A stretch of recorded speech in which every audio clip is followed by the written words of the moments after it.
शिक्षा मंत्री धर्मेंद्र प्रधान ने इस्तीफा दे दिया है, जिस मांग के साथ बीते 1 महीने से कॉकरोच जनता पार्टी सड़कों पर थी, युवा सड़कों पर थे, छात्र आंदोलन कर रहे थे। वो मांग मान ली गई है। धर्मेंद्र प्रधान ने इस्तीफा दे दिया है। उन्होंने अपना इस्तीफा प्रधानमंत्री को सौंप दिया है। कॉकरोच जनता पार्टी की 3 मांगे थीं, जिसमें सबसे बड़ी मांग ये थी कि धर्मेंद्र प्रधान, जो कि वर्तमान केंद्रीय शिक्षा मंत्री हैं, अभी उनका इस्तीफा स्वीकार नहीं किया है प्रधानमंत्री ने, इसलिए हम कह रहे हैं कि वो वर्तमान हैं, लेकिन उन्होंने अपना इस्तीफा दे दिया है प्रधानमंत्री को। ये आज की सबसे बड़ी खबर।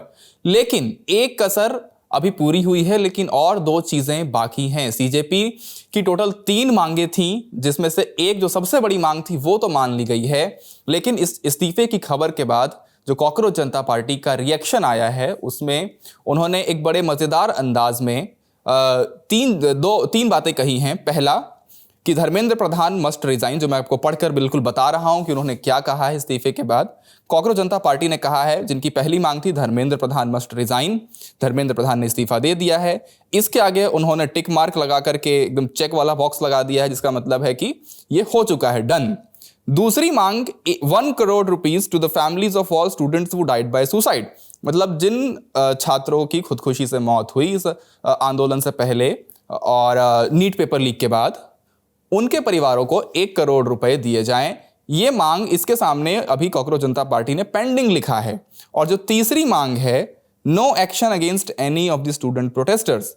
हमने देखा कि 20 जुलाई को जब जंतर मंतर से संसद मार्च जो ऐलान किया था कॉकरोच जनता पार्टी ने, उस मार्च के दौरान पुलिस और प्रदर्शनकारियों के बीच झड़प जैसी स्थिति हुई। पुलिस ने लाठीचार्ज किया, प्रदर्शनकारियों के साथ झड़प भी हुई, आंसू गैस के गोले दागे गए पुलिस के द्वारा, बच्चे भी बहुत सारे घायल हुए, पुलिस वालों को भी चोटें आई।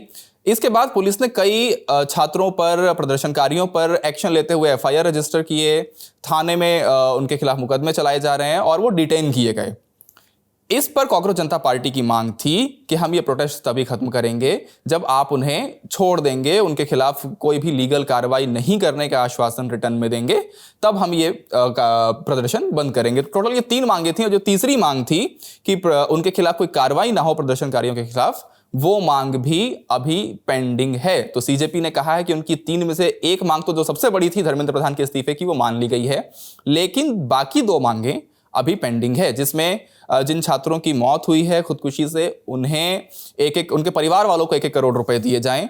और दूसरी मांग की प्रदर्शन में शामिल किसी भी प्रदर्शनकारी के खिलाफ कोई लीगल एक्शन ना लिया जाए। तो ये 2 मांगे अभी पेंडिंग है। हमने देखा कि इन तीनों मांगों के साथ बीते 1 दिन पहले 24 जुलाई को जेपी नड्डा और जितेंद्र सिंह के साथ, केंद्रीय स्वास्थ्य मंत्री और science and technology minister Jitendra Singh के साथ जो लीडरशिप है कॉकरोच जनता पार्टी की, जिसमें सौरभ दास और अभिजीत दिपके हैं, आशुतोष रांका हैं, तो इनमें से 2 स्पोक्स पर्सन की मुलाकात जेपी नड्डा से कल हुई थी। इस पर 3 मांगे रखी गई थी, जिसमें से 2 मांगों पर उन्होंने कहा था कि सरकार पॉजिटिव दिखाई दे रही है। एक जो किसी भी प्रदर्शनकारी के खिलाफ कार्रवाई ना हो, और दूसरी मांग जो थी कि जिन छात्रों की खुदकुशी से मौत हुई है उनके परिवार वालों को 1 करोड़ रुपए का मुआवजा दिया जाए। तो इन 2 मांगों पर सरकार सकारात्मक थी, लेकिन जो तीसरी मांग थी, जिस पर जो धर्मेंद्र प्रधान के इस्तीफे को लेकर के कही जा रही थी, उस पर सरकार ने 24 घंटे का समय मांगा था कि हम 24 घंटे में इस पर फैसला लेंगे कि उनका इस्तीफा होगा या नहीं। अब वही मांग मान ली गई है, इस्तीफा पहले हो गया है, लेकिन जो बाकी 2 मांगे थी जिस पर सरकार पॉजिटिव नजर आ रही थी, वो अभी पेंडिंग है। तो सीजेपी की तरफ से ये पहला रिएक्शन है अभी धर्मेंद्र प्रधान के इस्तीफे के बाद। इसमें आगे जो भी अपडेट होंगे हम आप तक लाते रहेंगे। देखते रहिए ललन टॉप। शुक्रिया।